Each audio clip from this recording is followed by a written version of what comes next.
Halo semuanya, perkenalkan nama saya Andini Sapitri dengan NIM 2410125220060 dari kelas 1B Fakultas Keguruan dan Ilmu Pendidikan Program Studi Pendidikan Guru Sekolah Dasar Universitas Lambung Mangkurat. Oke teman-teman, di sini aku akan menjelaskan materi bab 1 mengenai pertumbuhan dan perkembangan. Seperti yang kita ketahui, dalam kehidupan anak ada dua proses yang beroperasi secara kontinu, yaitu pertumbuhan dan perkembangan. Banyak orang menggunakan istilah pertumbuhan dan perkembangan secara bergantian. Kedua proses ini berlangsung secara interdependensi, yaitu saling bergantung satu sama lain. Kedua proses ini tidak bisa dipisahkan, akan tetapi bisa dibedakan untuk maksud lebih memperjelas penggunaannya. Teman-teman, sebelum kita melanjutkan pembahasan selanjutnya, mari kita cari tahu dahulu apa sih yang dimaksud dengan pertumbuhan itu? Pertumbuhan adalah perubahan secara fisiologis sebagai hasil dari proses pematangan fungsi-fungsi fisik yang berlangsung secara normal pada anak yang sehat. Dalam perjalanan waktu tertentu, pertumbuhan juga dapat diartikan sebagai proses transmisi dari konstitusi fisik yang dimana keadaan tubuh atau keadaan jasmania yang herediter dalam bentuk proses aktif secara berkesinambungan. Pertumbuhan jasmani berakar pada organisme yang selalu berproses untuk the process of coming into being. Organisme merupakan sistem yang mekar secara kontinu, yang selalu beroperasi dan berfungsi, juga bersifat dinamis dan tidak pernah statis dalam komplet. Pertumbuhan jasmania ini dapat diteliti dengan mengukur berat, panjang, dan lingkarannya.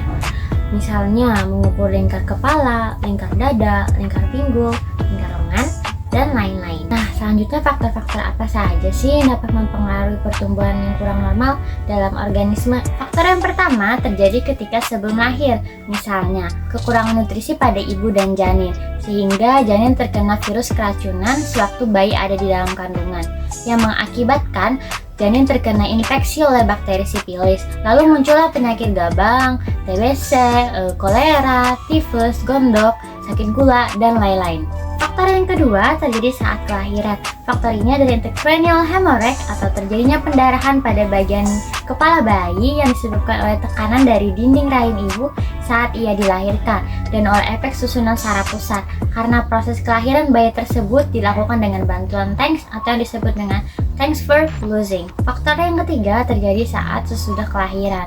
Faktor ini terjadi karena pengalaman traumatik pada bagian kepala, di mana kepala bagian dalam terluka karena kepala bayi atau janin terpukul atau mengalami sinar matahari yang disebut jonestik. Bisa juga terjadi infeksi pada otak atau selaput otak, misalnya penyakit cerebral meningitis, gabang, terus malaria tropika, difteri, dan lain-lain. Faktor yang keempat yaitu faktor yang mempengaruhi psikologis oleh bayi yang ditinggalkan ibu, ayah, dan kedua orang tuanya, di mana anak-anak tersebut dititipkan kepada suatu lembaga seperti rumah sakit, rumah yatim piatu, yayasan perawatan bayi, dan lain-lainnya. Nah, sehingga mereka kurang sekali mendapat perawatan jasmania dan cinta kasih orang tua. Anak-anak tersebut mengalami kehampaan fisik yang disebut dengan inaktif fisik, di mana kering dari perasaan sehingga kelambatan pertumbuhan pada semua fungsi jasmanianya.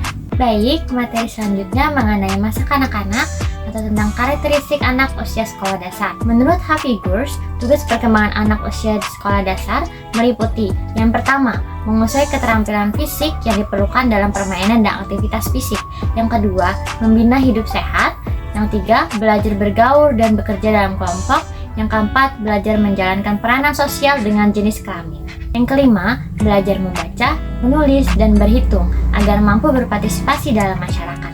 Yang keenam, memperoleh sejumlah konsep yang diperlukan untuk berpikir efektif. Yang ketujuh, mengembangkan kata hati, moral, dan nilai-nilai. Yang kedelapan, mencapai kemandirian pribadi. Dalam upaya mencapai setiap tugas perkembangan tersebut, guru dituntut untuk memberikan bantuan berupa menciptakan lingkungan teman sebaya yang mengajarkan keterampilan, melaksanakan pembelajaran yang memberikan kesempatan kepada siswa untuk belajar bergaul dan bekerja dengan teman sebaya sehingga kepribadian sosialnya berkembang. Terus, mengembangkan kegiatan pembelajaran yang memberikan pengalaman yang konkret atau langsung dalam membangun konsep. Yang terakhir, melaksanakan pembelajaran yang dapat mengembangkan nilai-nilai sehingga siswa mampu menentukan pilihan yang stabil dan menjadi pegangan bagi dirinya. Yang selanjutnya, ciri akhir masa kanak-kanak. Yang pertama, label yang digunakan oleh orang tua. Karena kebanyakan anak, terutama anak laki-laki, kurang memperhatikan dan tidak bertanggung jawab terhadap pakaian dan benda yang dimilikinya sendiri.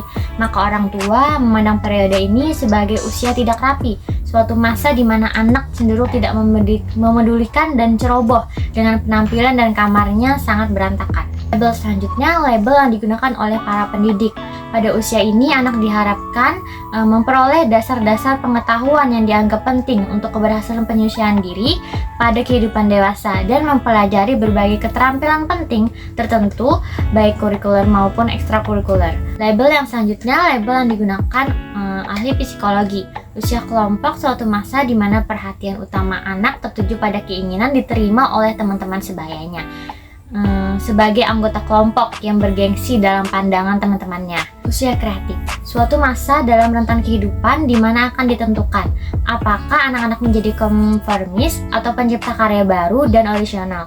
Usia bermain, disebut sebagai usia bermain karena luasnya minat dan kegiatan bermain dan bukan karena banyaknya waktu untuk bermain. Selanjutnya, aspek perkembangan manusia pada tahap akhir masa kanak-kanak. Yang pertama, perkembangan fisik pada akhir masa kanak-kanak.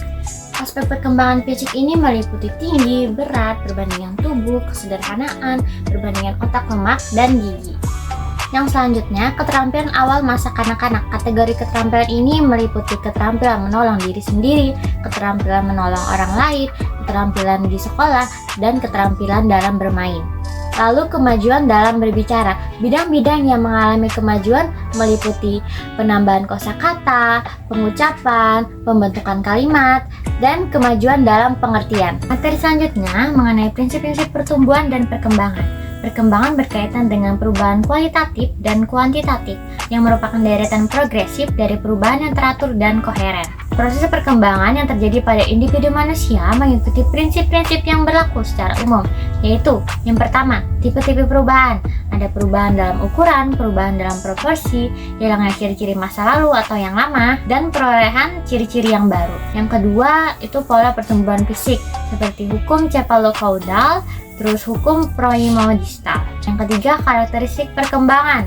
Pertama, perkembangan berlangsung dari hal-hal yang bersifat umum ke yang bersifat khusus. Terus perkembangan itu berkesinambungan. Setiap bagian tubuh mempunyai kecepatan pertumbuhan sendiri-sendiri. Lalu terdapat tugas perkembangan dalam setiap periode. Pada pembahasan ini akan diterangkan 7 prinsip perkembangan menurut Horlock pada tahun 1991.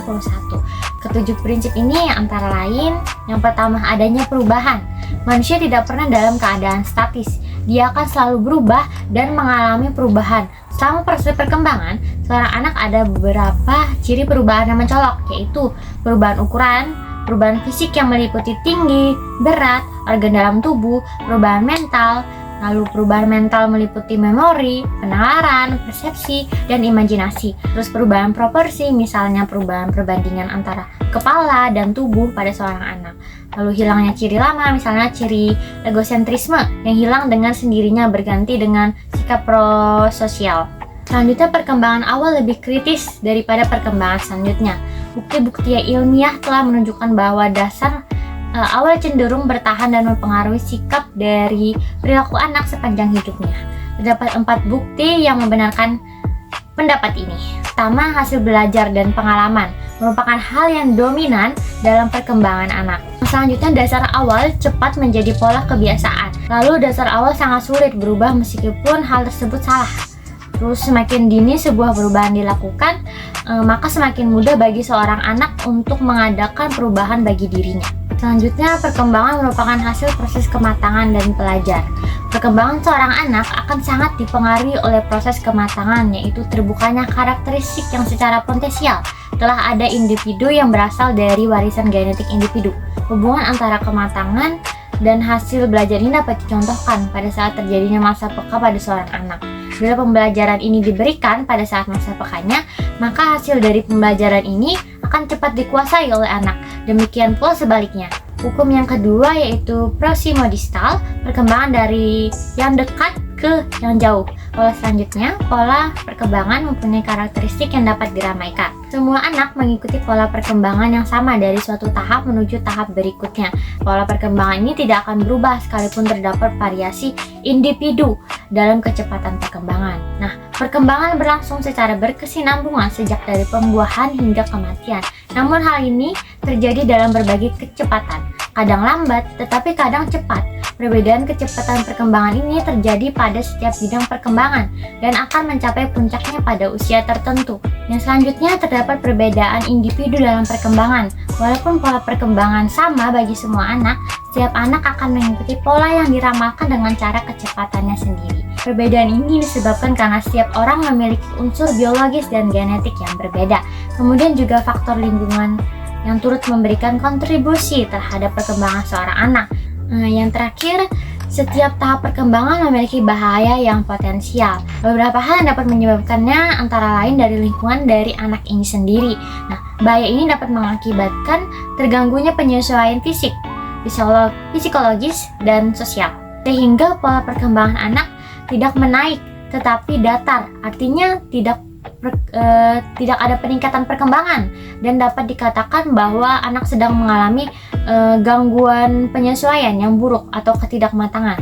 Peringatan awal adanya hambatan atau berhentinya perkembangan ini merupakan hal yang penting karena memungkinkan pengasuh, orang tua atau guru untuk segera mencari penyebab dan memberikan simulasi yang sesuai. Baik, itulah tadi penjelasan dari saya mengenai materi bab 1 tentang pertumbuhan dan perkembangan. Sekian dari saya, terima kasih dan sampai jumpa.